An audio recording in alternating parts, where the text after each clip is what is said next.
حبشہ میں قریش بری طرح ناکام ہو گئے، دوسری طرف وہاں شاہ حبشہ نے مسلمانوں کے ساتھ اعلیٰ ترین سلوک کیا، انہیں وہاں رہنے کی کھلی آزادی دی۔ ادھر مکہ معظمہ میں سیدنا حمزہ اور سیدنا عمر بن خطاب رضی اللہ عنہما نے اسلام قبول کر لیا۔ ان تمام باتوں کی بنا پر کفار کا زور ٹوٹنے لگا۔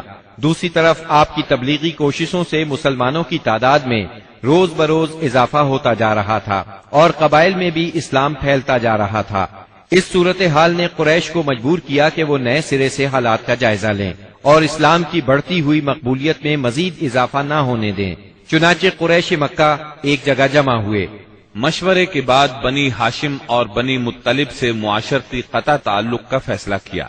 ایک قرارداد لکھی گئی، اس پر حلف لیا گیا، اس میں طے پایا کوئی شخص بنو ہاشم اور بنو مطلب سے شادی بیاہ کے تعلقات نہ رکھے، کسی قسم کا لین دین نہ کرے، نہ کھانے پینے کی چیزیں ان کے ہاتھ فروخت کرے، نہ ان سے بولے چالے، جب تک کہ محمد قتل کے لیے ان کے حوالے نہیں کر دیے جاتے۔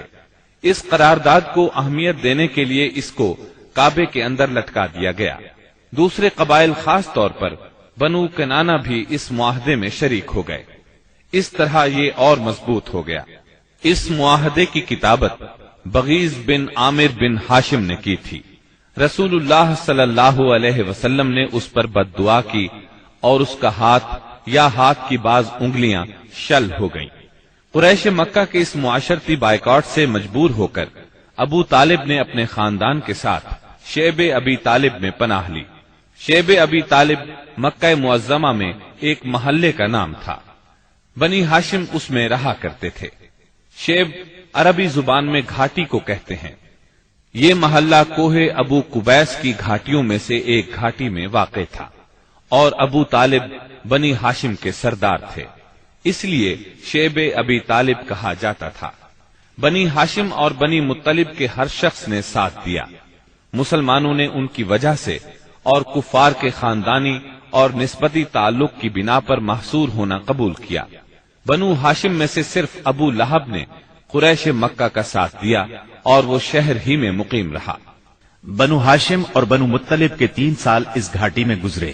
یہ 3 سال اس قدر سخت، تنگ دستی، غربت اور تکالیف کے تھے کہ بھوک کی شدت سے بچوں کے بلبلانے کی آوازیں راستہ چلتے لوگوں کو سنائی دیتی تھیں، مگر سنگ دل کفار ان چیخوں کو سن کر خوش ہوتے تھے۔ مسلمانوں نے ان 3 برسوں میں درختوں کے پتے اور چمڑے کھا کر پیٹ کی آگ بجھائی۔ سعد بن ابی وقاص رضی اللہ عنہ فرماتے ہیں، میں بھوکا تھا، اتفاق سے رات کے وقت میرا پاؤں کسی چیز پر پڑا، میں نے اس چیز کو اٹھایا اور نکل گیا، مجھے اب تک معلوم نہیں کہ وہ کیا چیز تھی۔ اسی طرح اونٹ کی کھال کا سوکھا ہوا چمڑا انہیں کہیں راستے میں پڑا مل گیا، انہوں نے پانی سے دھو کر اس کو جلایا اور صفوف بنا کر پانی کے ساتھ کھا کر 3 راتیں بسر کی۔ یہ معاشرتی بائیکاٹ اتنا شدید تھا کہ قریش نے کھانے پینے کی اشیاء کا لے جانا بھی بند کر دیا تھا۔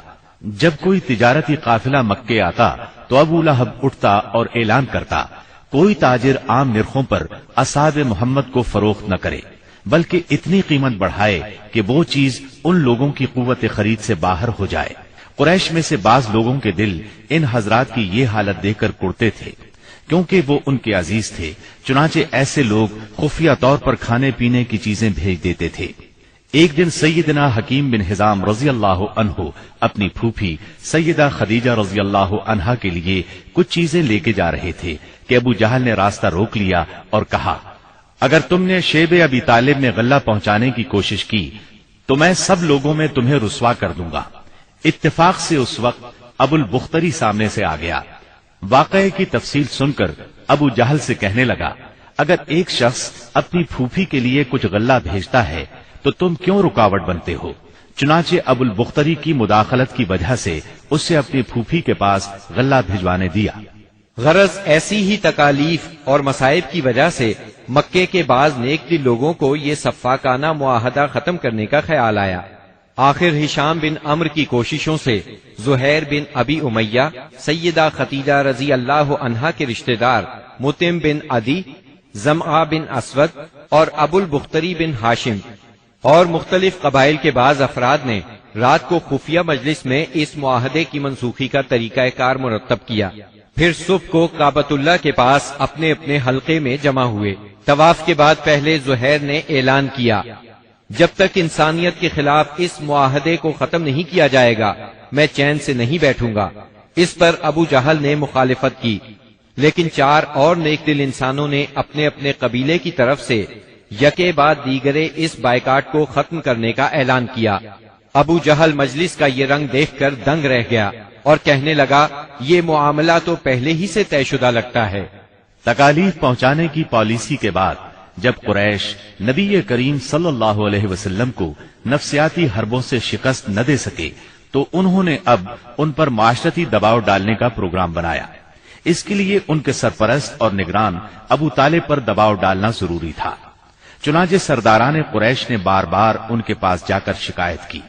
ایک بار تو قریباً 25 سردار ابو طالب کے پاس پہنچے. ان میں ابو جہل، ابو سفیان، امیہ بن خلف، عتبہ، اسود بن عبد المطلب اور شیبہ شامل تھے. انہوں نے پہلے تو آپ کے خلاف اپنی شکایات بیان کی، پھر کہا، ہم آپ کے سامنے ایک انصاف کی بات پیش کرتے ہیں. آپ کا بھتیجا ہمیں ہمارے دین پر چھوڑ دے اور ہم اسے اس کے دین پر چھوڑ دیتے ہیں. وہ جس معبود کی عبادت کرنا چاہے کرے، ہمیں اس سے کوئی غرض نہیں، مگر وہ ہمارے معبودوں کی برائی نہ بیان کرے اور یہ کوشش نہ کرتا پھرے کہ ہم اپنے معبودوں کو چھوڑ دیں. آپ ہم سے اس شرط پر اس کی صلح کرا دیں. ان کے خیال میں مصالحت کا اس سے اچھا طریقہ کیا ہو سکتا تھا. ابو طالب نے نبی اکرم صلی اللہ علیہ وسلم کو بلایا اور ساری بات بیان کی. آپ نے جواب میں فرمایا، چچا جان، میں تو ان کے سامنے ایک ایسا کلمہ پیش کرتا ہوں جسے اگر یہ جان لیں تو پورا عرب ان کے تابع اور عجم ان کا جزیہ گزار ہو جائے گا. اس پر ان لوگوں نے کہا، تم ایک کلمہ کہتے ہو، ہم ایسے 10 کلمے کہنے کو تیار ہیں، مگر یہ تو بتاؤ وہ کلمہ کیا ہے. آپ نے جواب میں فرمایا، لا الہ الا اللہ. اس پر وہ سب غصے اور تکبر سے اٹھ کھڑے ہوئے. اس وقت وہ جو باتیں کہتے ہوئے وہاں سے نکلے ان کا ذکر قرآن کریم کی سورہ صاد کی آیات 1 تا 7 میں آیا ہے. صاد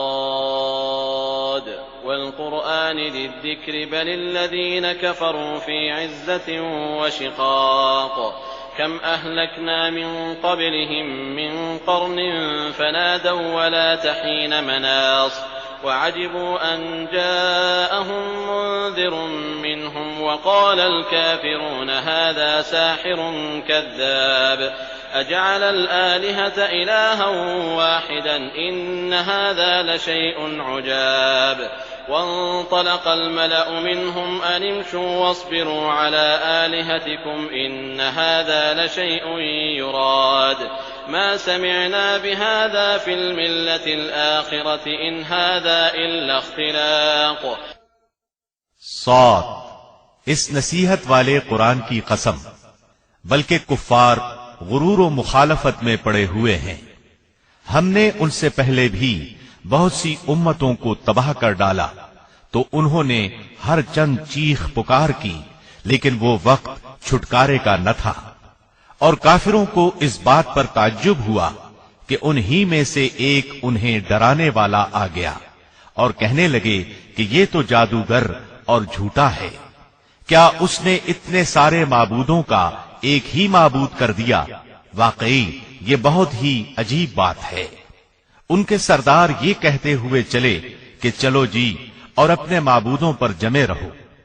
یقیناً اس بات میں کوئی غرض ہے. ہم نے تو یہ بات پچھلے دین میں بھی نہیں سنی. کچھ نہیں، یہ تو صرف من گھڑت ہے.